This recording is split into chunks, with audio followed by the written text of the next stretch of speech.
En el último año, muchas familias han decidido desescolarizar a sus hijos y educarles en casa, pero existen familias que llevan años haciéndolo. Algunos niños no han ido nunca a la escuela, mientras que otros no lo han hecho durante solo algunos años. En otros países, el homeschooling es bastante popular y normalizado. Aunque en España sigue siendo algo minoritario y bastante desconocido, cada vez más familias optan por este estilo de vida. De cara al próximo curso, la situación en las escuelas es incierta y muchas familias que no habían podido se plantean empezar a educar en casa. Los motivos son diversos, no solo son las medidas actuales en las aulas, sino también qué y cómo se enseña a los niños. Pero cuando esta idea empieza a bailar en su cabeza, aparecen también muchas dudas tanto a nivel práctico como a nivel legal. Hoy hablamos de educar sin escuela con Jorge Tinoco, padre de un niño y una niña que nunca han estado escolarizados, maestro y acompañante de un proyecto de educación libre. Entre otras cosas, le pregunto sobre las diferentes formas de educar sin escuela, si cualquier familia puede educar en casa independientemente de su formación, qué fallos le ve a la educación reglada, a la escuela tradicional, los niños que no van a la escuela, cómo se socializan, cómo lo gestionan las familias para trabajar y atender a los niños. A nivel de regulación legal, ¿cómo funciona? ¿Los niños hacen exámenes por libre para conseguir pasar de curso o el título de final de primaria o de la ESO? ¿Qué pasa cuando los niños o adolescentes quieren incorporarse a la escuela o al instituto? Y finalmente nos habla sobre las actividades que está realizando la Asociación Torrentini para el acompañamiento y la visibilización de la educación en familia. Para que te resulte más práctico, tienes todas las preguntas que le planteo debajo de este audio.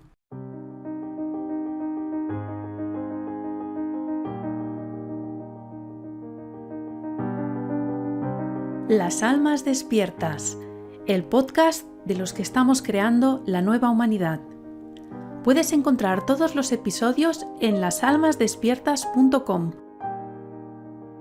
Para sortear la censura te animo a suscribirte por email y así te avisaré cuando haya nuevo episodio. Jorge Tinoco tiene las titulaciones de maestro de educación musical y de máster en musicoterapia avanzada y aplicaciones.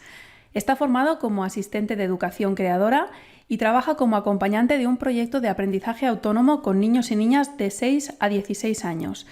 Además, es coordinador de la Asociación Torrentini para el acompañamiento y la visibilización de la educación en familia, un proyecto afín a la SHEL, la Red de Educación Libre de Cataluña. Hola Jorge, ¿qué tal? Bienvenido. Hola Sandra. Muchas gracias por aceptar la invitación al podcast. Pues a ti por invitarme. Encantado de poder hablar contigo un rato. Bueno, pues nada, vamos a entrar en materia porque es un tema que últimamente pues despierta mucho interés, el tema de la educación fuera de la escuela. Y bueno, tú tienes muchos conocimientos, mucha experiencia, así que bueno, esperamos sacar jugo de la entrevista. ¿Sí? Vale, acepto. Pues venga, cuéntame lo primero, ¿cómo llegó a tu vida esto de la educación en familia? Bueno, mira, yo estudié Magisterio de Educación Musical y siempre he estado, bueno, de joven en asociaciones, de tiempo libre, juveniles, o trabajando con niños y niñas, ¿no? Entonces, la educación y la música han sido dos ámbitos en los que me he sentido muy a gusto. Pero fue cuando ya estaba estudiando el máster de musicoterapia que conocí a mi compañera, que ya tenía un niño de 3 años y que, bueno, vivía en una masía en el País Vasco y que había trabajado en una escuela durante 10 años y tenía muy claro que no iba a escolarizar. Entonces fue como un contraste muy grande, ¿no? Entre, bueno, yo lo que había estudiado, mi vida profesional dentro de la animación sociocultural y el trabajo asociativo, ¿no? Entonces, bueno, pues a través de ella conocí pues, a diferentes autores y diferentes proyectos Y bueno, mi visión sobre la escuela se fue transformando hacia un pensamiento mucho más abierto. Y al final, pues bueno, me dejé llevar por ese pensamiento más libertario y decidimos no escolarizar a nuestros hijos. Ujú. ¿Y cuántos años tienen ya vuestros hijos? Pues mira, tenemos a Nam, que tiene 16 años, y a Maya, que tiene 8. ¿Y nunca han ido a la escuela? No, nunca han ido a la escuela. Sí que hemos participado en proyectos de educación libre durante algunos años, también proyectos asamblearios o con mucha participación de los papás y mamás. Pero a la escuela pública o al sistema educativo estatal no han estado fichados nunca. Bueno, y están bien, ¿no? Son niños sanos, son niños listos, despiertos, ¿no? Sí, son muy diferentes el uno del otro. Y sí, vamos, son personas muy sociables, con ganas de aprender, que han tenido un ritmo de aprendizaje propio y que no les hemos presionado, que saben leer, escribir. Que bueno, al mayor, por ejemplo, hay veces que le tenemos que decir que no lea más. Y por otro lado, pues son niños y niñas normales que les encantan las pantallas, las chuches, y que si pueden irse a jugar a casa de un amigo o una amiga, pues prefieren a estar en casa y recoger y limpiar. Así que sí, son bastante normales. Bastante normales. Bueno, genial. Oye, cuéntanos la diferencia entre estos tres conceptos que he escuchado y no termino de entender la diferencia. Uno es la escuela en casa, el otro es la educación en casa y el tercero la educación en familia. Sí, mira, la verdad que a mí me gusta mucho hacer esta diferenciación, porque siempre decimos que cada familia es un mundo y cuando una familia decide no escolarizar, hay 1000 formas de no escolarizar, ¿no? Entonces, la escuela en casa hace referencia en que los papás y mamás toman el rol de profesor y profesora y enseñan según el currículum de la escuela. ¿Vale? Lo único que los niños no van a la escuela, pero el acto de enseñar sí que se realiza. Como que cada día se hacen clases o se hacen asignaturas porque hay que cumplir con el currículum del Ministerio de Educación y tal, ¿no? O sea que la idea es esa, que los padres quieren como llevar la escuela a casa, hacer lo mismo, pero ellos hacer de maestros. Sí, es eso. Vale. El término educación en casa hace referencia en que los niños y niñas no están escolarizados, los papás y mamás no enseñan en la escuela, ¿vale? Y lo que hay es que los papás y mamás sí que deciden qué deben aprender los niños y niñas, ¿vale? O por ejemplo, esto se ve mucho en las extraescolares, ¿no? Hay muchos niños y niñas que no van a la escuela, pero sí que por las tardes hacen inglés, música, danza, karate, ¿no? Como que la escuela en vez de ser por las mañanas es por las tardes y en las academias, ¿vale? Bueno, y los papás y mamás no hacen de profesores, pero sí que hacen como, bueno, de directores o dirigen el aprendizaje de sus hijos o la temática de aprendizaje de sus hijos e hijas. Y el término educación en familia para mí es el que habla o define una situación en casa que es todas las personas que habitan la casa o la familia tienen voz y voto en lo que se aprende, ¿vale? No es ni los padres deciden ni los niños y niñas deciden, sino que entre los miembros de la familia decidimos juntos, negociamos sobre qué creemos que merece la pena estudiar y qué no, ¿vale? Uh-huh. Digamos que es más equitativo, más equilibrado, un poco más asambleario, por así decirlo, ¿no? No partimos, en la educación en familia no se parte del poder autoritario del padre o madre. No es un movimiento libertario o libertinaje, ¿vale? Sino que, bueno, hay límites, hay normas y hay momentos en los que pedimos a nuestros hijos e hijas que nos ayuden en las labores de la casa, en lo que sea. Y también escuchamos lo que los niños y niñas nos dicen también y lo tenemos en cuenta, incluso negociamos. Uh-huh. Vale, o sea que, según esto que me dices, o sea, esto me suena a lo que se escucha por internet con las palabras en inglés, ¿no? El homeschooling y el unschooling, que sería como de un extremo al otro, ¿no? O sea, entiendo por lo que me dices, si lo entiendo bien, la escuela en casa sería más como el homeschooling, que es con el currículum y tal, y en la educación en familia sería más como el unschooling, que es no hay una guía directa de lo que hay que aprender, sino que se va decidiendo de forma conjunta, ¿no? Digo, porque igual la gente ha escuchado más estos dos términos, aunque sean en inglés, en internet y en redes se escucha mucho últimamente, ¿no? El homeschooling y el unschooling. Sí, podría ser más o menos esa diferenciación que tú dices.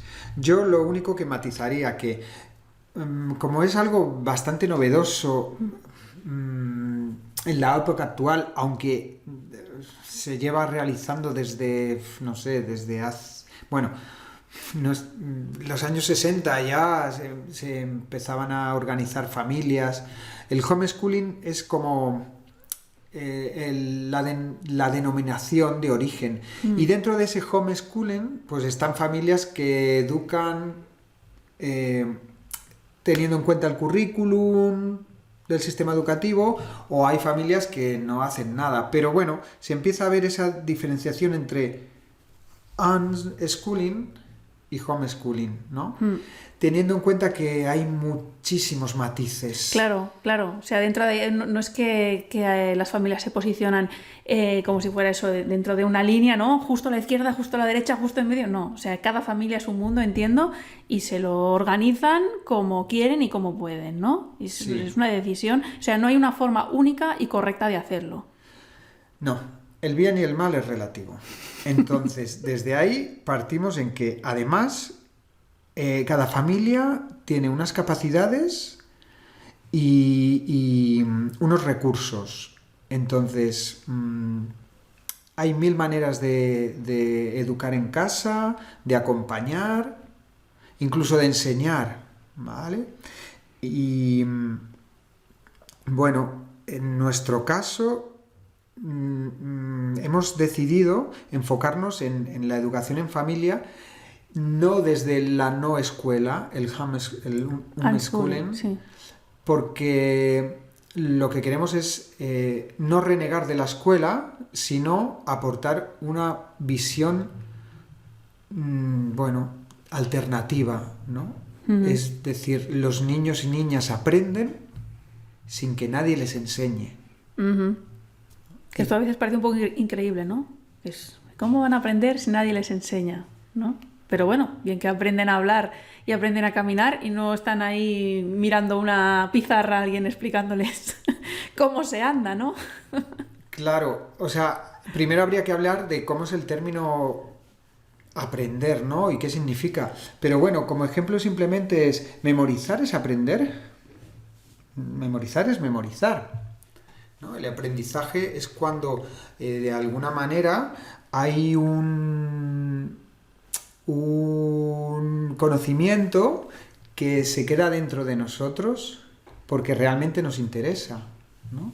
Y entonces el aprendizaje se puede realizar por imitación, simplemente. O a veces nos gusta que nos enseñen. Pero yo creo que lo importante es que cada persona pueda elegir el maestro o maestra que quiere que le enseñe. Muy bien, muy bien. Cuéntanos, según tus conocimientos y tu experiencia, ¿qué necesita una persona para aprender? Mira, yo me acuerdo hace tiempo, conocí una familia que ella era, yo creo que se había formado en metodología Montessori, que, bueno, María Montessori fue una pedagoga italiana que transformó el mundo educativo, yo creo que, bueno, después de la Segunda Guerra Mundial en Italia. Y ahora es, bueno, su labor es muy, muy reconocida en todo el mundo, ¿no? Bueno, esta mamá tenía formación Montessori y el papá había nacido en Alemania, ¿vale? Entonces, bueno, y era además una persona que le gustaba vivir en la naturaleza y trabajaba el campo, muy rural, por así decirlo, ¿no? Y entonces me acuerdo que, bueno, se combinaban estas dos personas en su familia, pero él decía que los niños con tierra, piedras, agua y un lápiz pueden aprender todo lo que necesitan. Entonces, bueno, ante esta pregunta que me dices, creo, sí, mira, yo dividiría por edades lo que necesita una persona para aprender. Pero así, reduciéndolo mucho, hasta los 8 años, 7, 8 años, estoy de acuerdo con Helmut, cuando decía palos, piedras, agua, barro, hojas, árboles, y luego un lápiz y un papel para poder escribir. Y yo creo que de momento es suficiente, ¿no? A partir de los 7-8 años, a nosotros nos gusta también que, bueno, que haya espacios muy cuidados donde haya materiales que puedan servir de estímulo, ¿vale? Pues bueno, juegos de mesa, materiales un poco enigmáticos, bueno, pues rompecabezas, materiales de construcción, materiales un poco más estructurados que los palos, las piedras y todo esto, ¿sabes?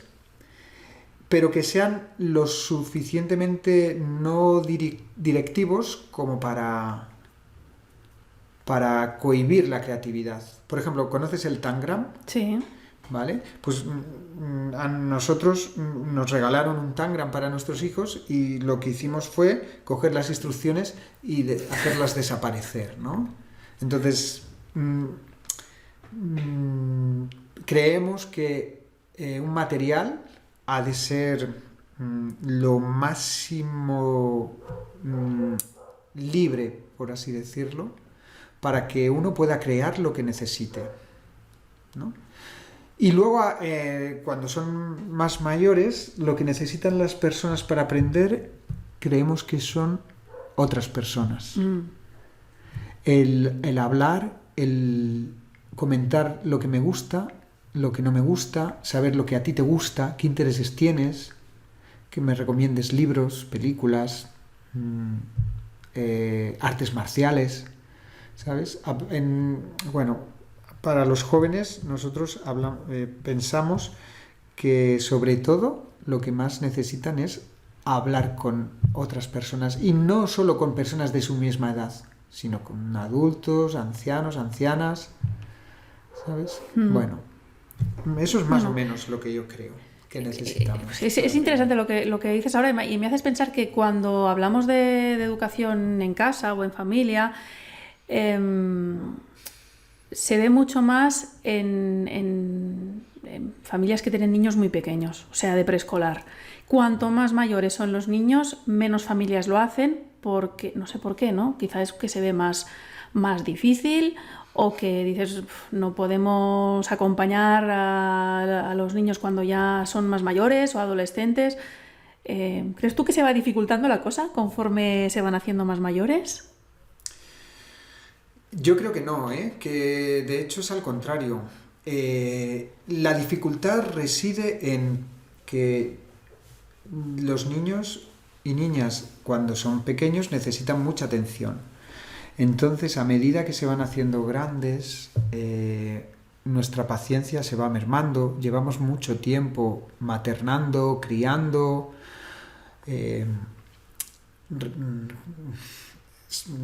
soportando iba a decir, pero no. Sosteniendo, ¿no? Sosteniendo, gracias, sí. Sosteniendo a nuestros hijos e hijas. Entonces, llega un momento que, no sé, creo que tenemos ganas de que vuelen, ¿no? En general, ¿no? Y también vemos, no el peligro, pero sino, pues, las pocas oportunidades que les ofrece la sociedad actual, ¿no? Entonces hay como un cansancio generalizado. Pero yo creo que no, que con los jóvenes es más fácil si realmente estamos abiertos a escucharles, ¿sabes? Es importante. Yo no digo que haya que ser un papá o mamá moderna, ¿no? A ti te puede gustar la música heavy y a tu hijo o hija no.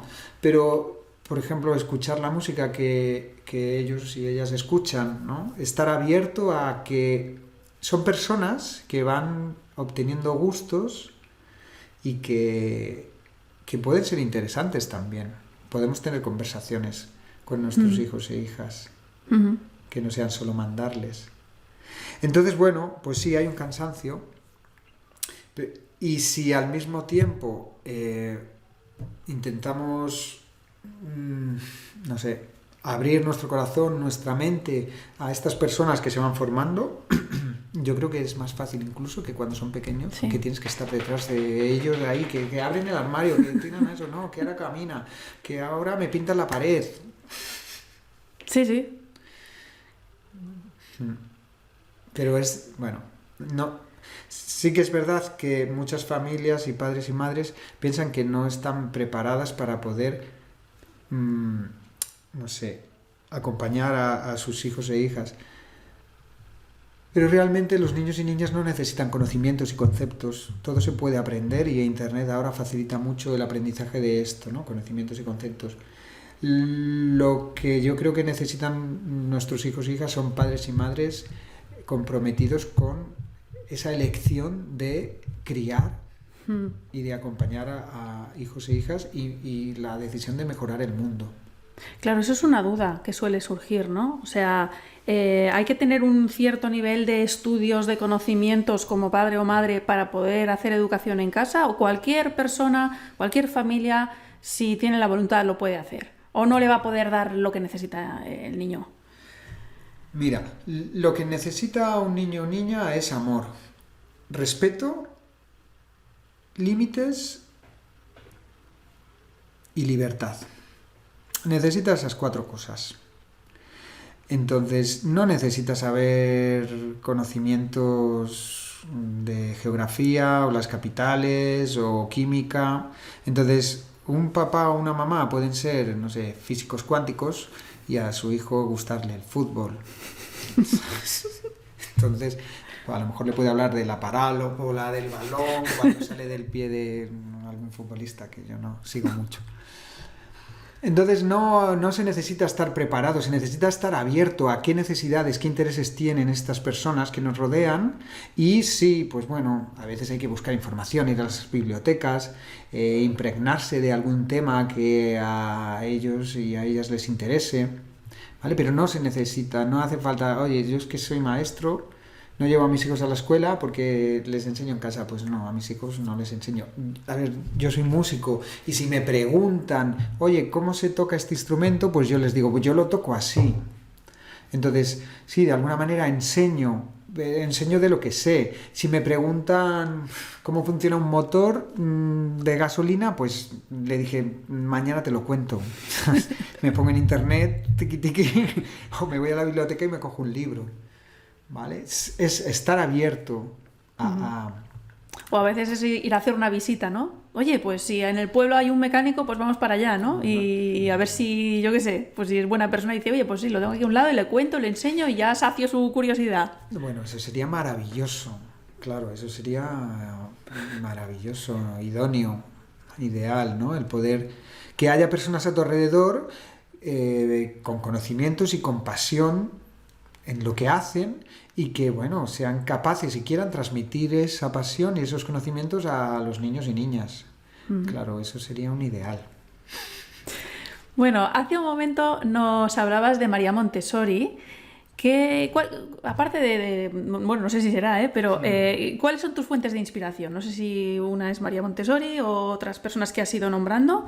Cuéntanos, a ver, ¿en qué te centras, ¿no? Tanto en el acompañamiento en casa como en el proyecto este en el que estás.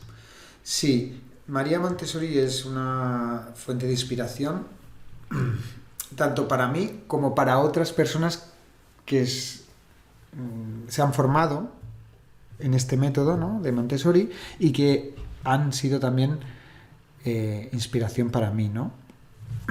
Por ejemplo, yo tengo en cuenta muchísimo a Mauricio y Rebecca Will, que eran un matrimonio, ya han fallecido ambos, que, bueno, él era ecuatoriano de familia suiza y ella era alemana, y se conocieron en Europa y marcharon a Ecuador a vivir. Después de un tiempo de vivir en Estados Unidos y Puerto Rico, creo, y formarse en educación Montessori, crearon en Ecuador una pequeña escuela infantil que después pasó a ser escuela de primaria y que después de unos 10 años consiguió ser homologada por el Estado ecuatoriano como la primera escuela sin aulas ni libros.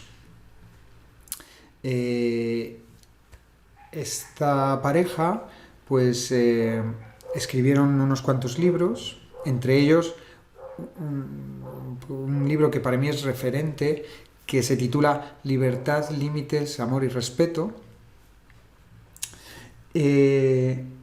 Pues estuvieron como unos 15, no sé exactamente, entre 15 y 20 años con esta escuela, a la que iban niños de familias con poco poder adquisitivo y niños y niñas con familias de más alto nivel adquisitivo, ¿no?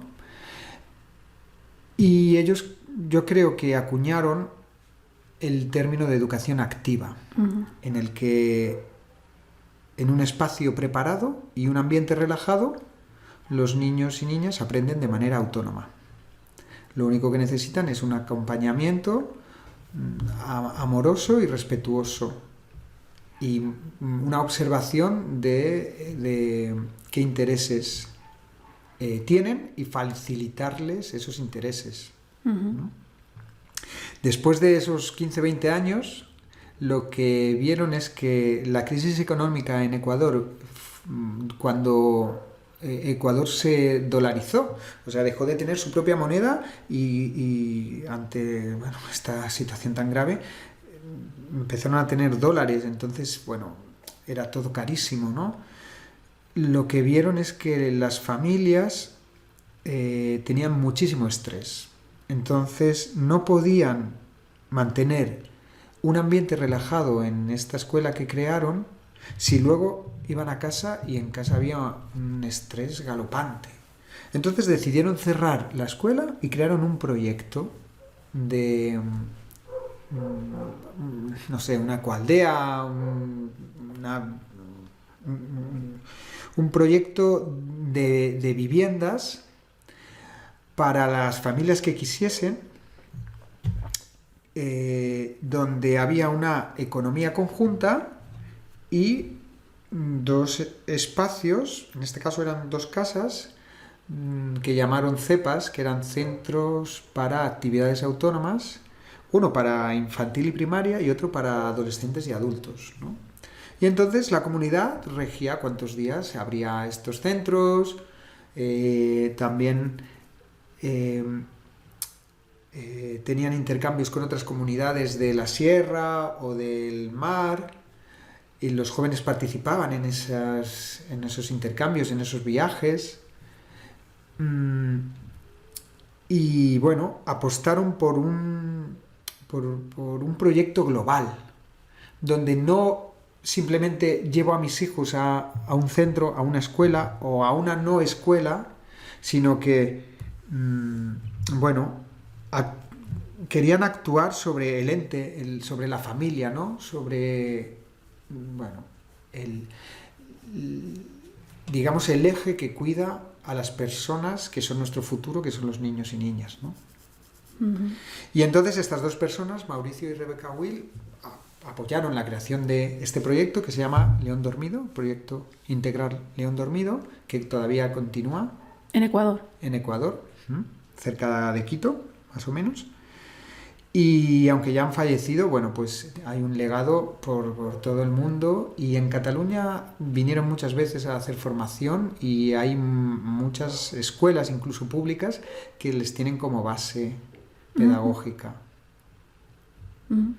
Y luego hay otra formación que a mí me sirvió muchísimo, sobre todo para la asistencia o el acompañamiento hacia los niños y niñas o las personas en general, que es la denominada educación creadora, que es un término acuñado por Arno Stern en París, en el que hacía referencia a un taller de pintura que él empezó a crear, donde vio que los niños y niñas podían expresar y mejorar simplemente dándoles un espacio de no juicio en el que pudiesen pintar. ¿Vale? Bueno, no me quiero enrollar mucho más, pero hay unas personas, Vega y Miguel, que están en Bilbao con un proyecto que se llama Diraya Expresión y que hacen formación en educación creadora en relación a, todo el trabajo que hizo Arno Stern, y han traspasado esa metodología del taller de pintura a un taller de arcilla y a un taller de movimiento. Entonces, participar en esos talleres es maravilloso, se me ponen los pelos de punta. Porque realmente, notas cómo tu creatividad va naciendo, cómo puedes aprender a cuidarte, porque las personas que están allí les da igual cómo pintes, les da igual lo que hagas, simplemente están para asistirte. Y hace poco, aquí en Rupià, cerca de Girona, ha empezado un taller de arcilla que lo lleva otra persona. Y yo animo a todas las personas que puedan a participar en algún taller de arcilla, pintura, movimiento, de educación creadora, que no es fácil encontrarlos, pero es como hacer una terapia sin terapeuta, a través del arte. Qué interesante. Y esas son un poco mis dos referentes, ¿no? Mauricio y Rebecca Will, y luego la educación creadora de Arno Stern. Uh-huh. Y oye, ¿tú qué fallos le ves a la educación reglada, a la escuela tradicional, como para que hayas decidido tomar este camino, tanto a nivel personal como profesional? Bueno, hay un tema para mí importante, que es que los niños y niñas necesitan relaciones de respeto. Pero no hace falta que sean con sus iguales. Relaciones de respeto con personas de cualquier tipo de edad. Entonces, encerrar a 20 personas de la misma edad en un sitio es, no sé cómo es, no sé cómo es, pero realmente poner ahí 20 personas de la misma edad es ponerlas para compararse. Estás comparando. Y de hecho, utilizamos ratios, utilizamos criterios, que son criterios de normalidad o no normalidad. Siempre es comparativo. Siempre es comparativo con los demás, claro. No. Sí, sí, igual que las notas de corte ya en la universidad, pues siempre es comparativo. O sea, eres mejor o peor comparado con los demás. Claro. Sí, sí. No se atiende a la individualidad y al ritmo personal, ¿no? En la educación creadora, por ejemplo, los talleres de pintura, arcilla, tal, nunca hay personas de la misma edad, no se repiten. Hay personas adultas y niños. Si hay una niña de 4, no hay otra niña de 4, habrá una niña de 8. O si, bueno, si hay un policía, intentamos que también haya un ladrón. ¿Sabes? Si hay un niño, que hay una persona mayor. O sea, el grupo, cuanto más heterogéneo, pues más podemos aprender los unos de los otros sin compararnos, ¿no? Entonces, bueno, por un lado, la escuela tiene eso, ¿no? De la homogeneización. Y por otro lado, algo que siempre me ha causado un poco de neguit, ¿no? No sé cómo... De inquietud. De inquietud, gracias. Te estás catalanizando, ¿eh? Sí. Tanto tiempo aquí, te estás catalanizando. Sí, hay palabras que no me salen en castellano. Pues mira, sí, es el tema de que alguien decida por mí qué es lo que tengo que aprender. Teniendo en cuenta que la persona que lo ha decidido es una persona como yo, que yo qué sé, si fuese un dios, pues vale, o si tuviese poderes. Y que no te conoce, claro. Y Lo que has decidido además sin conocerte. Además no me conoce, ¿sabes? Entonces es, bueno, por otro lado, ¿qué necesita el mundo o el qué necesita un niño o niña aprender en un futuro? ¿Las plantas comestibles o chino? Bueno, a lo mejor las dos cosas, no lo sé, ¿vale? Pero yo no tengo esa respuesta, por lo tanto, no voy a decidir qué tienen que aprender otra persona. Lo que hago es abro bien las orejas y escucho lo que quiere aprender la otra persona y que decida su propio camino. Porque para nosotros lo más importante es que se tomen el mayor número de decisiones por segundo para poder construir, o que cada uno se construya esa actitud crítica. Y a veces tomar unas decisiones y luego, pues bueno, pues me he equivocado. Pues a veces reconocer los errores y tirar para otro lado y buscar soluciones. La escuela no te ofrece la capacidad de tomar decisiones, ni tampoco te ofrece la posibilidad de que escuchen tus intereses. Entonces eso no me parece muy adecuado.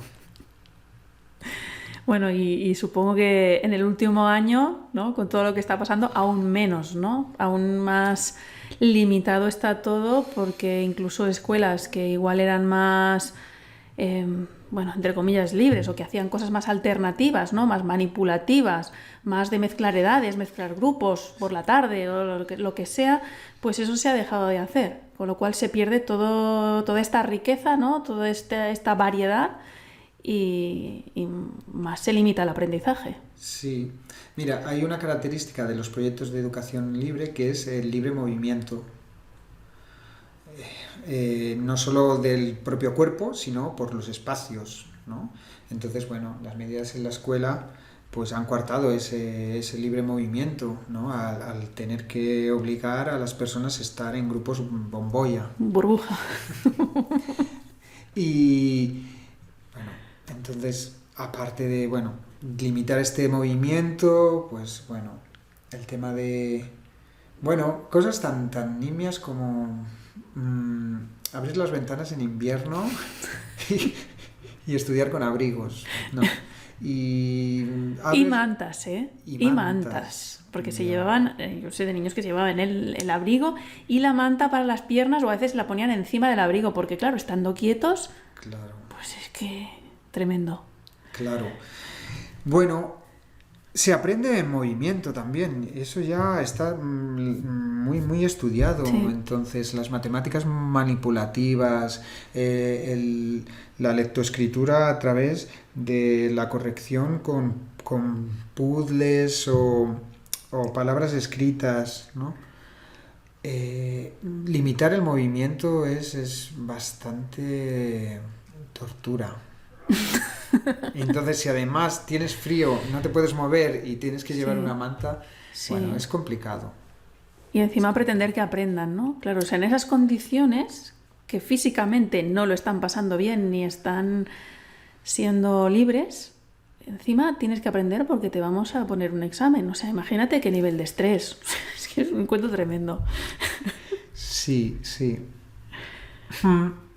Hombre, bueno, yo he ido a la escuela y al instituto y a la universidad. ¿Tú también? Sí. Sí, Claro, ¿verdad? no ha sido tan grave, es verdad. Claro. Yo tampoco lo recuerdo como tan traumático. Es verdad que otras personas lo han pasado peor, ¿no? Pero bueno, también podría ser mejor. Seguro, porque mejorar es una gran palabra, ¿eh? Y creo que tenemos que tender hacia ello y no olvidar tampoco. Y claro, que nosotros seamos personas normales, por así decirlo, o buenas personas incluso, y que hayamos podido pasar o soportar o disfrutar de una escolarización, es porque somos personas que somos capaces de adaptarnos a cualquier medio ambiente. Somos seres humanos, tenemos un cerebro increíble y tenemos un cuerpo emocional que puede sufrir y rehabilitarse de las más horripilantes tragedias. Entonces, bueno, para mí que aunque muchísimas personas hayamos pasado por el sistema educativo y tengamos una sociedad medianamente sana, significa que, wow, que chapó por el cuerpo humano y por los seres humanos, ¿vale? Eso no quita que, lo que tú has dicho, ¿no? Que haya personas que lo hayan pasado muy mal, otras personas que no, y otras personas que si le hubieses dicho, bueno, como alguna vez le han preguntado a mi hijo, ¿no vas a la escuela? No, jo, qué suerte tienes. Pues hay personas que a lo mejor se lo hubiesen ahorrado. Sí. Bueno, ya te digo que, a ver, no fue traumático, excepto, pues, hay algunos momentos que sí que los recuerdo traumáticos, ¿no? De cosas que me costaba muchísimo aprender y recuerdo alguna vez ya en el instituto de decirle a mi madre que quería dejar de estudiar porque tenía un examen de historia, creo que era, no me entraba, era de esos de memorizar y acabé odiándolo, ¿no? Y entiendo que pues que habrá niños que será pues en muchas más ocasiones, ¿no? O sea, a mí me pasó en pocas ocasiones, pero habrá niños que será en muchas más ocasiones y lo típico que preguntan, ¿y esto para qué me va a servir? Porque al final lo aprendo, lo vomito en el examen y lo borro porque me tengo que meter otras cosas y ya está, ¿no? Y al final se acuerdan de las cosas que les han interesado, que han disfrutado o que incluso han aprendido lo que les han enseñado y además han buscado otro libro o otro vídeo, no sé qué, porque les gustaba, ¿no? Entonces, aunque hayamos pasado por ello, sí que piensas, ¿es necesario hacerles pasar por eso? Porque los momentos malos de ellos, ¿qué hemos sacado, no? Te curten, la vida ya te curte, porque ya te pasan cosas en la vida, ¿no? Bueno, no sé, ¿cómo lo veo yo?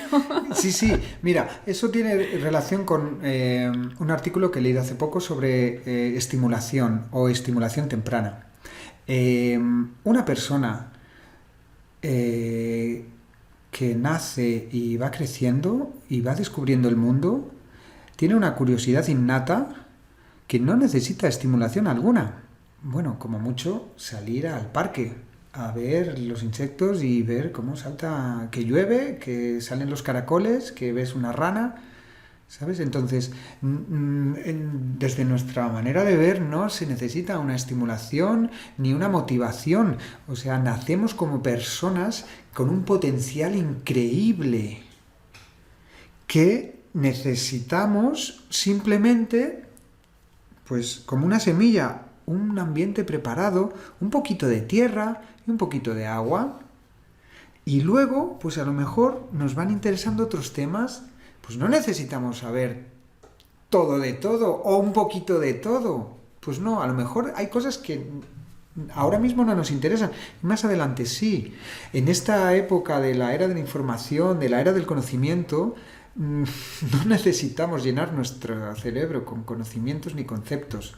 Creo que es más saludable llenar nuestro cuerpo de emociones y de conocernos por dentro, ¿vale? Y saber cómo actuamos y cómo reaccionamos ante lo que nos ocurre. Entonces lo que necesitamos son hechos, acciones, encuentros, conflictos, amores, desamores, gustos, ¿sabes? Eso creo que es lo que necesitamos, tanto niños y niñas como personas adultas. Sí, sí, sí. O sea, cuanto más nos conocemos a nosotros mismos, más somos capaces de afrontar las dificultades, ¿no?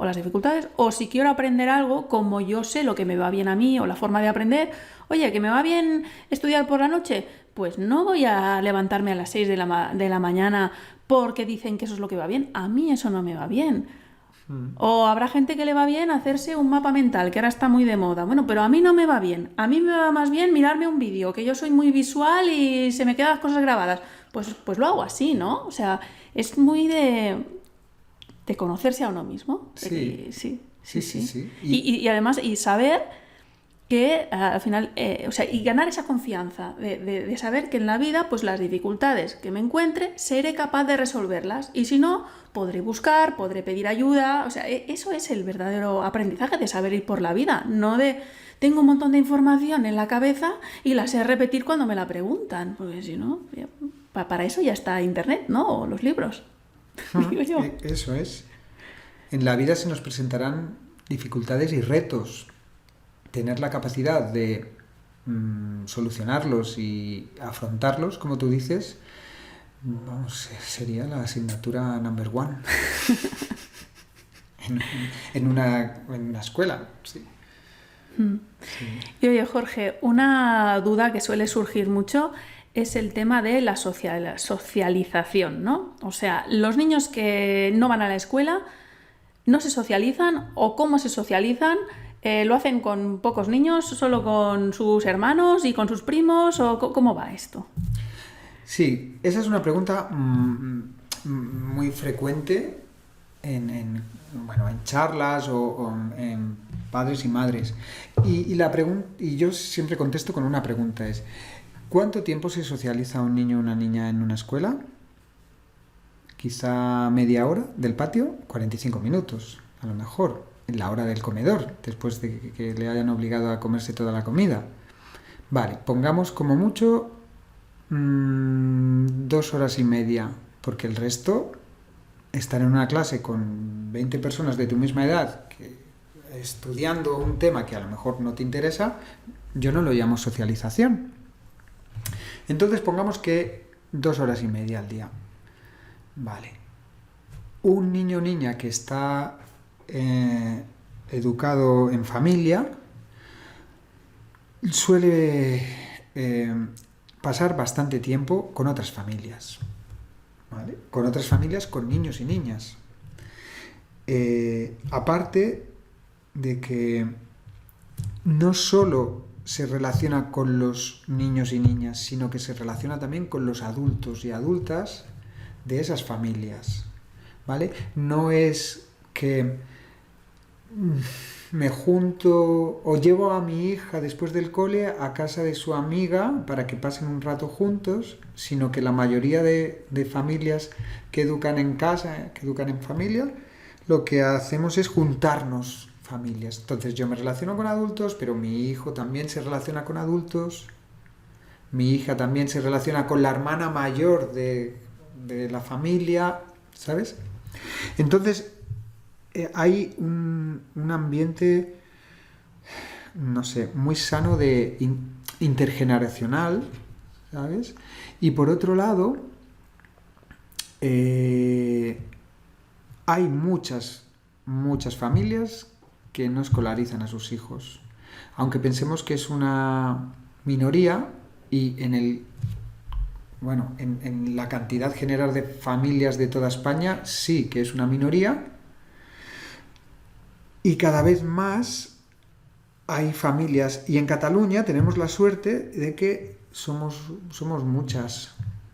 ¿Vale? Entonces, nosotros participamos en un grupo de familias que se reúnen todos los jueves, ahora no tanto, pero también hay otro grupo de familias de Tarragona, también hay asociaciones o coordinadoras de educar en familia también, ¿no? Entonces, hay muchos encuentros. Y luego también lo que hay es mucho traspaso de información. De, oye, tal persona va a hacer un taller de trapecio. Oye, pues no, mira, hay matemáticas manipulativas que hace esta persona. Oye, pues no, mira, yo me acuerdo incluso que en el confinamiento nos pusimos de acuerdo varias familias para, por Zoom, que los niños y niñas que estaban practicando instrumento pudiesen tocar para otras personas las piezas que ensayaban, ¿sabes? Entonces es que, aunque no puedas salir de casa, también existe ese movimiento de querer ir hacia afuera. Entonces, para mí, y yo soy una persona muy sociable, a veces he tenido que decir, hoy me quedo en casa. Necesito mi tiempo a solas, ¿no? Sí, que a veces hasta es difícil, ¿no? Me quedo en casa con mis hijos. Sí.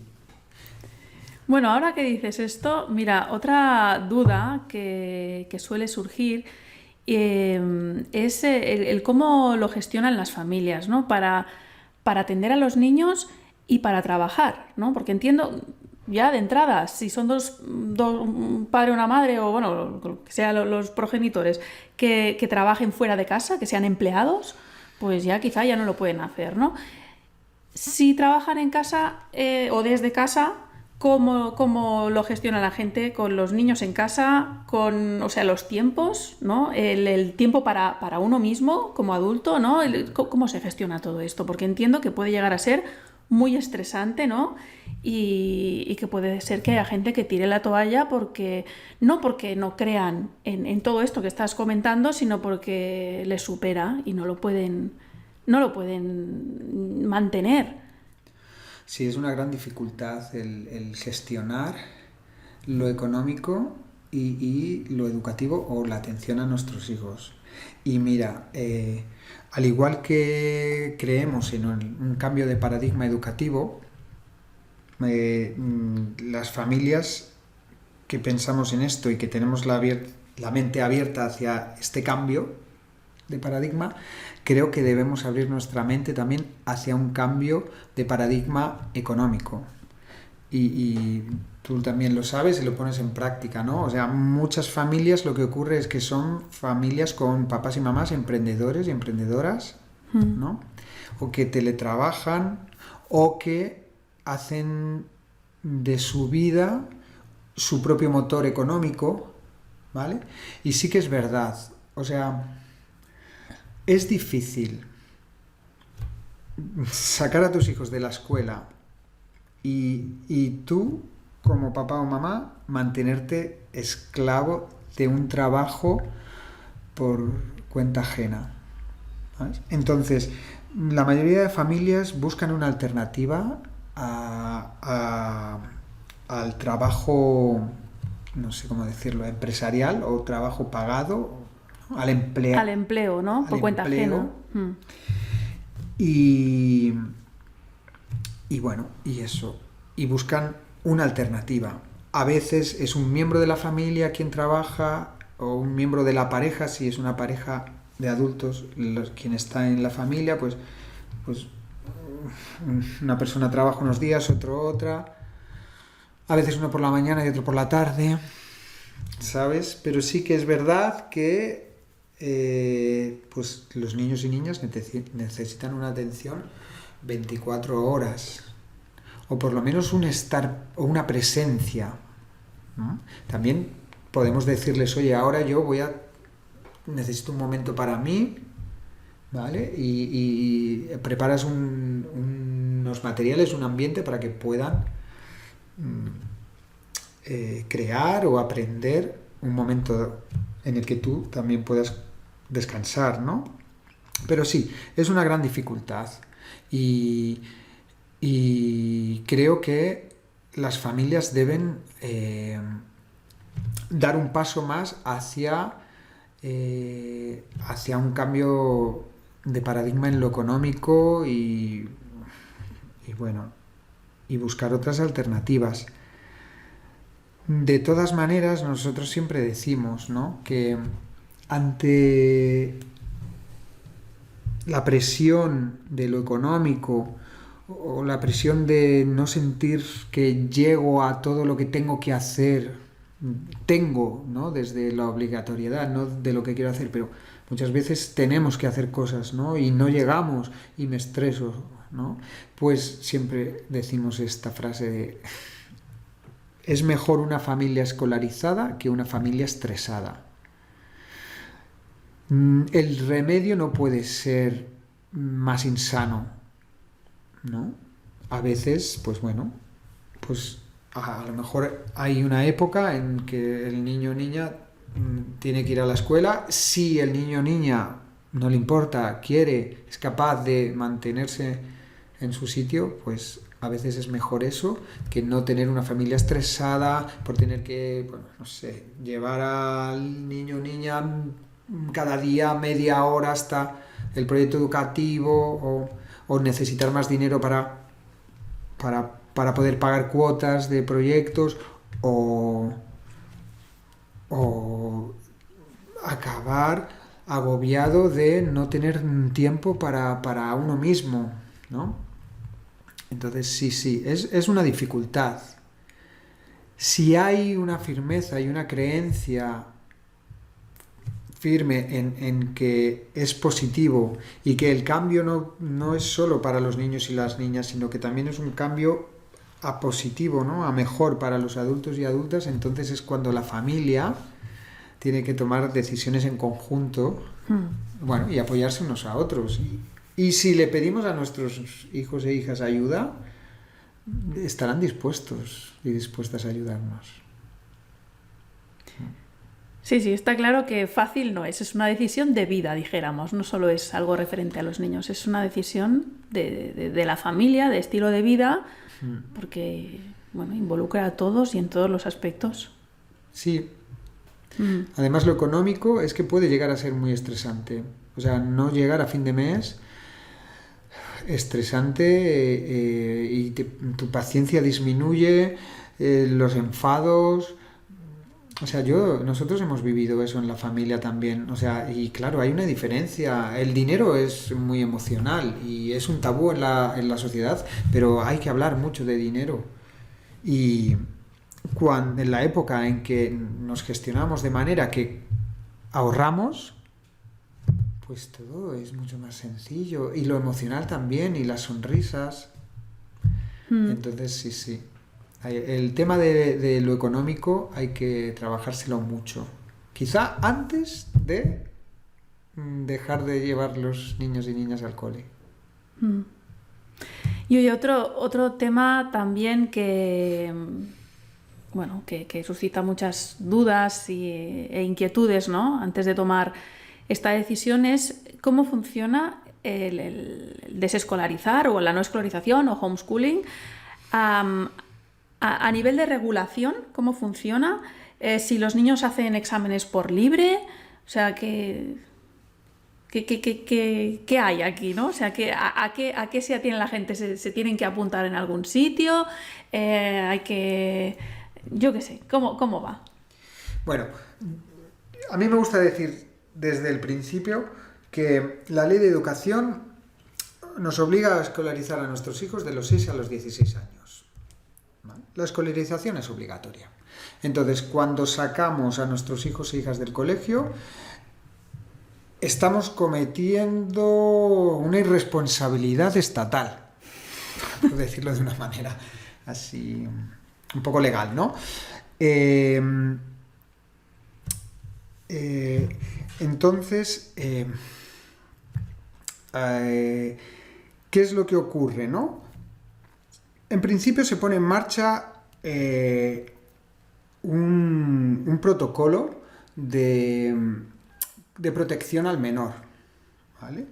Entonces ahí empiezan, pasan por casa o se contactan con nosotros, o educadores sociales o trabajadores sociales, servicios sociales de la población donde vivimos. Esto empieza si desde el colegio hay como un informe de absentismo, porque puede ocurrir también que el director o directora de la escuela se olvide del expediente de nuestro hijo o hija y se quede en el limbo educativo, ¿vale? Entonces, bueno, pues ahí está. Pero bueno, normalmente llega un momento en que servicios sociales se ponen en contacto con nosotros.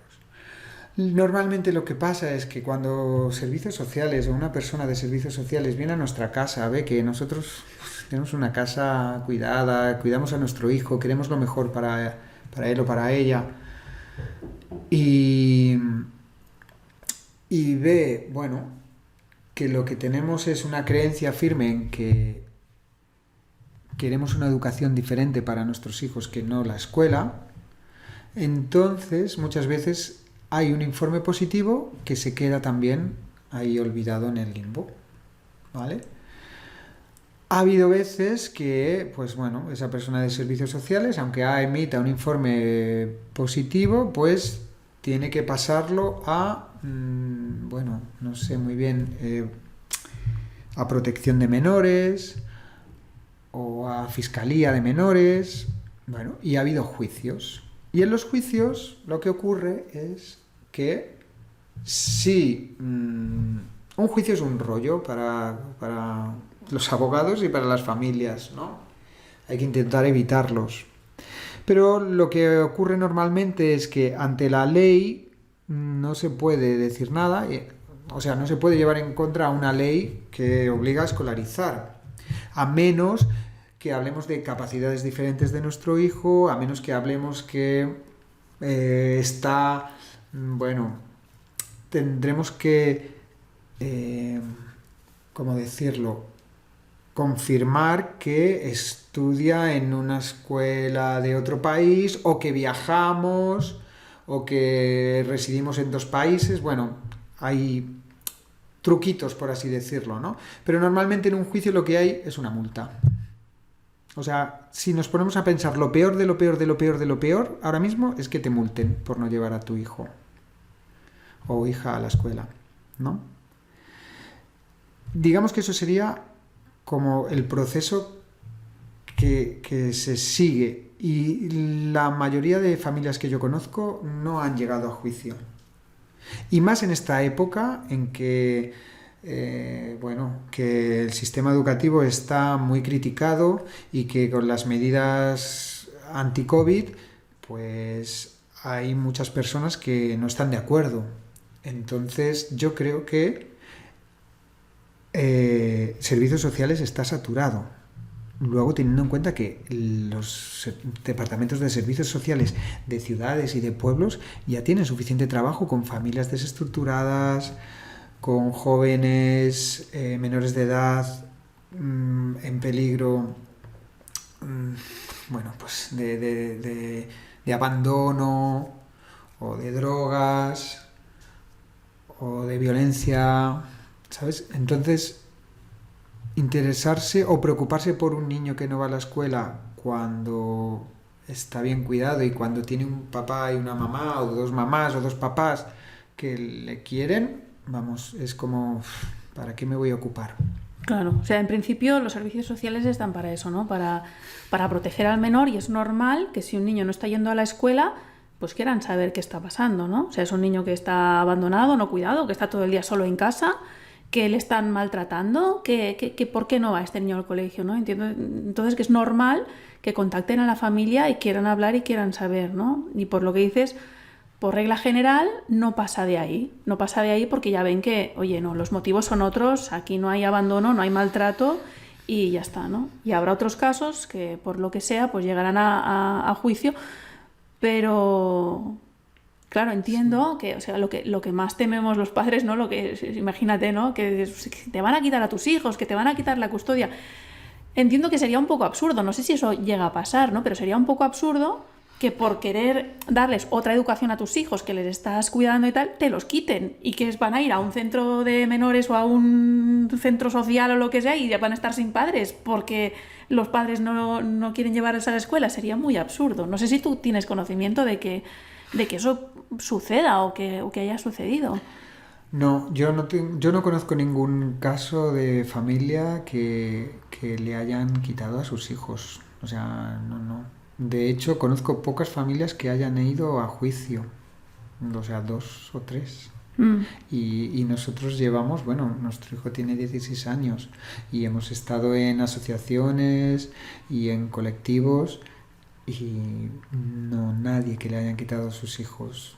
Es porque lo que tú dices, o sea, primero que si quitas a los hijos de los padres y madres, tienes que llevarlo a un centro que ocupen una plaza y como Estado tengo que gastarme mi dinero en cuidar a esas personas. Entonces ya, económicamente al Estado no le sale rentable.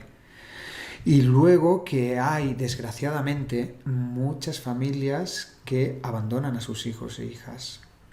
Entonces, todas las personas de servicios sociales se enfocan en poder ayudar a estas personas y que yo he trabajado en centros de menores en la Comunidad de Madrid. Quitarle la custodia a un padre o una madre, aunque esté demostrado que hayan abandonado a sus hijos, no es fácil legalmente y es de las últimas opciones que toma el Estado o los estamentos legales, ¿sabes? O sea, no es una decisión fácil de tomar ni para los padres y madres ni para los niños y niñas. Entonces no es algo que se tome a la ligera. Al fin y al cabo, los jueces y los trabajadores y trabajadoras de servicios sociales son personas. Y yo confío en la humanidad de todas estas personas. Bueno, esto a nivel de regulación, ¿no? O a nivel legal, o qué puede pasar. Y a nivel de estudios, ¿no? O sea, a nivel de homologación de esos estudios, ¿hacen exámenes por libre cada año o se hacen a final de ciclo, ¿no? A final de primaria, a final de secundaria? ¿Cómo funciona, ¿no? O sea, ¿cómo se hace para saber si esos niños van siguiendo el ritmo o no se hace? Mira, en otros países de Europa sí que hay una regulación de la educación en casa o educación en familia, con exámenes cada 2 años. Por ejemplo, en Francia era así, aunque ahora en Francia también se está discutiendo sobre si dejar de lado esta opción del homeschooling. Pero en España no hay absolutamente ninguna regulación, nada. Sí que se ha hablado con políticos hace tiempo y desde algunas asociaciones de familias sí que se pide una regulación, pero hay otra parte de familias que prefieren que no haya una regulación, ¿no?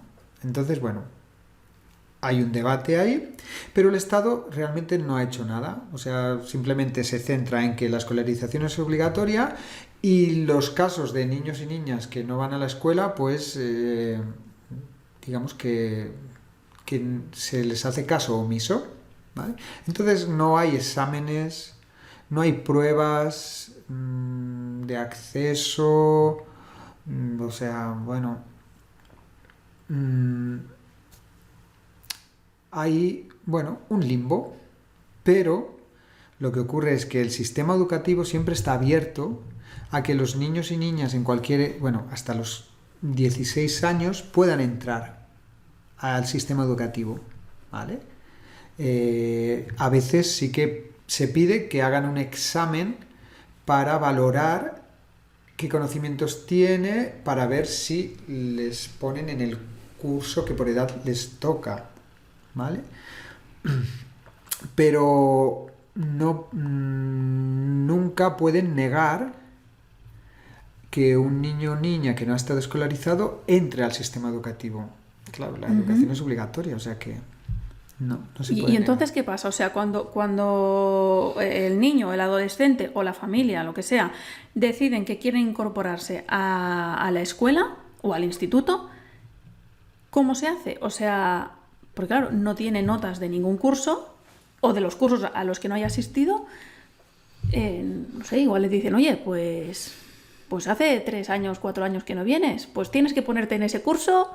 Y como que irá retrasado, ¿no? Como repitiendo cursos. O no pasa eso, porque claro, no tendría lógica, ¿no? Que un niño de 14 años le digan, oye, pues ahora tienes que ir con los de 10 o con los de 6. Imagínate, como no has venido en toda la primaria, te vas con los de 6 ¿no? O sea, eso no tiene ningún sentido. ¿Cómo se hace esto? No, mira, normalmente lo que nosotros hemos vivido con familias sobre todo niños y niñas de 12, 13, 14 años que, bueno, que pedían ir al instituto ya, o que el ambiente de su alrededor no era lo suficientemente rico como para continuar un aprendizaje autónomo, lo que han hecho es acercarse al instituto y decir que querían ingresar, y entonces les han pedido, bueno, hacer esta prueba o examen que te he comentado, y como los niños y niñas son los que quieren acceder, que no es una obligación por parte de la familia,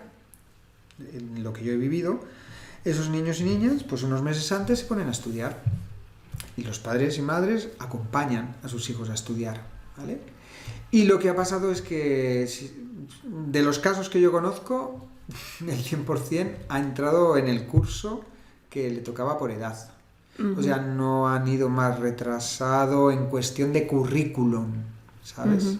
Que va, al contrario, luego después son niños que los profesores y profesoras han comentado a padres y madres que son personas, pues, que escuchan más atentos, con más concentración, ¿sabes? Con más ganas de aprender, y luego también más críticos y críticas, ¿eh? Claro. Oye, pero ¿y esto? Bueno, ¿qué rollo, no? No, pues mira, pues eso yo creo que no es así. Es un reto, ¿eh? Tener en clase a una persona que no ha ido a la escuela y que luego quiere ir. Sí. Y luego cuando son más mayores, ¿no? Cuando pasan del instituto, ya la cosa es un poco más diferente, ¿no? Porque, bueno, las familias también tienen esa duda de, bueno, ¿y la universidad? ¿Y si quieren ir? ¿Y si quieren hacer un grado en tal? Bueno, lo que pasa es que una vez pasados los 16 años, si quieres acceder a formación profesional o un módulo, un ciclo formativo, tienes que sacarte el graduado, bueno, la ESO, ¿no? Y ahí, pues nada, te presentas a un examen como el carnet de conducir. Pues si la persona, en este caso, niño o niña, quiere hacerlo, pues bueno, pues en 6 meses estudia lo que necesite estudiar, o a lo mejor necesita un año, no lo sé. ¿Vale? Se saca ese título y entonces ya puede optar a un ciclo formativo. Desde los ciclos formativos puede optar a la universidad. ¿Que no le interesa ningún ciclo formativo, pero sí quiere ir a la universidad? Entonces tiene que esperar a los 25 años y hacer una prueba de libre acceso. O igual hacer bachillerato, ¿no? Si se ha sacado la ESO, no pueden, o sea, con este examen así por libre, no pueden luego hacer bachillerato para pasar a la universidad.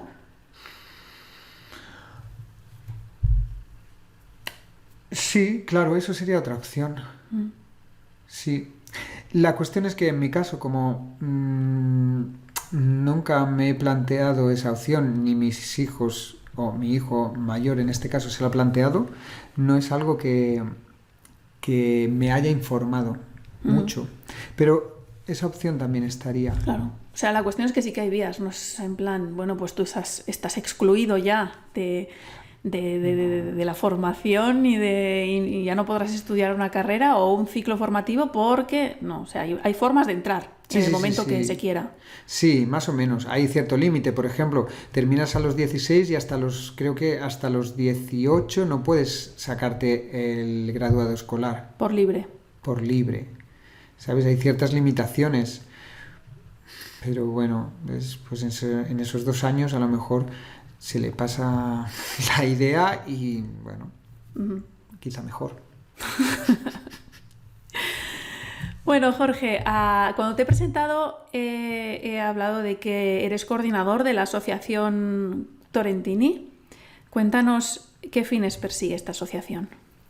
Pues mira, esta asociación la hemos creado hace poco entre varias familias y como decías al principio, tenemos varios ámbitos donde queremos incidir, porque nuestra idea es, bueno, apoyar y acompañar la visibilización de la educación en familia, ¿no? Entonces, estos, 3 ámbitos en los que queremos incidir son el cambio de paradigma educativo, la educación en familia en sí, no ya la escuela en casa o la educación en casa, ¿no? El homeschooler, sino una educación en familia más global, más bueno, lo que he hablado, ¿no? Cada persona en la familia tiene voz y voto, ¿no? Escuchamos las voces de nuestros hijos e hijas. Y el otro ámbito es la intervención en la sociedad, ¿no? Por ejemplo, pues sobre lo educativo, nuestra idea es asesorar a escuelas y otros proyectos de familias que quieran construir, bueno, una pedagogía más libre o pedagogía no directiva. También hacer investigación y reflexión alrededor de teorías y prácticas que son, dentro de que son mundiales, como la pedagogía Montessori, son poco conocidas, ¿no? También dentro del ámbito de la educación en familia, pues tenemos objetivos como conectar grupos de familias y acompañantes, dar soporte a familias en temas de, bueno, pues del uso de pantallas, de cómo vivir la sexualidad de nuestros hijos e hijas, ¿no? A través de charlas o formaciones. Y como intervención en la sociedad, lo que bueno, queremos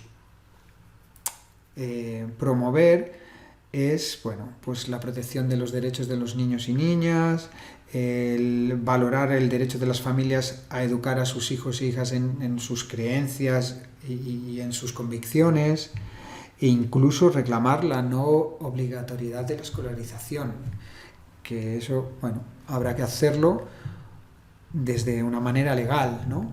Pero bueno, son objetivos muy grandes y por otro lado son objetivos que creo necesarios si queremos crear un cambio de paradigma educativo en el Estado español. Y es una asociación donde cualquier familia se puede asociar. ¿Es a nivel de toda España? ¿Es local? La hemos creado a nivel de toda España, pero ahora mismo las familias que las estamos moviendo estamos en Girona. Pero la idea es, bueno, que sí, cualquier familia de todo el Estado español se puede asociar. Sí. ¿Y ahora qué actividades estáis realizando con la asociación? Como la hemos creado hace nada, en febrero fue... Bueno, todavía no tenemos ni NIF, porque nos tienen que responder desde el departamento jurídico. Lo que estamos realizando ahora mismo son unos talleres que llamamos Activa tu Juego, que son talleres dedicados a, bueno, dirigidos a adultos o jóvenes de 15 años en adelante, terapeutas, profesores, profesoras, papás, mamás, ¿no? En el que pasamos una mañana en un espacio de un proyecto de educación libre, donde hay materiales y juegos y un espacio abierto en el que, bueno, la idea es conectar con nuestro propio juego, con nuestro interior y con los demás, ¿no? Tomando decisiones de a qué quiero jugar, a qué no. Y así, de esta manera, poder empatizar con el proceso de aprendizaje que tienen los niños y niñas, ¿no? Desde un aprendizaje no dirigido. Que claro, para poder aprender, primero tengo que saber qué quiero aprender, ¿no? Y para saber qué quiero aprender, primero tengo que escucharme.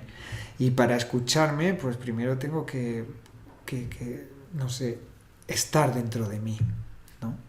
Y eso es muy difícil a día de hoy, ¿no? Las pantallas, el móvil, la televisión, las noticias, los vecinos, las vecinas. Todo eso nos implica estar fuera de nosotros mismos. Entonces, bueno, este taller o esta actividad lo que pretende es darnos un momento para conectar con nuestro propio interior y jugar. De momento es eso. Y más adelante, pero ya será en el curso siguiente, a partir de septiembre, tenemos ya proyectada un taller sobre sexualidad infantil y más adelante una formación en matemáticas y lectoescritura manipulativas. Qué interesante. Bueno, yo tengo que decir que he ido a uno de estos talleres de Activa tu Juego y fue muy interesante, la verdad, porque es eso que dices tú, ¿no? O sea, vives la experiencia como deben de vivirla los niños cuando están allí, ¿no? O sea, es a ver qué me llama la atención, a ver cómo me siento, ¿no? Cómo me siento con todo lo que tengo por explorar, qué quiero hacer primero, lo hago solo, lo hago con otras personas, o sea, y eso que es solo una mañana, ¿no? Pero fue muy, muy enriquecedor y muy curioso y también me ayudó a entender, cómo puede ser que los niños sin ninguna dirección, o sea, sin ser dirigidos, ¿no? ¿Cómo puede ser que aprendan algo, ¿no?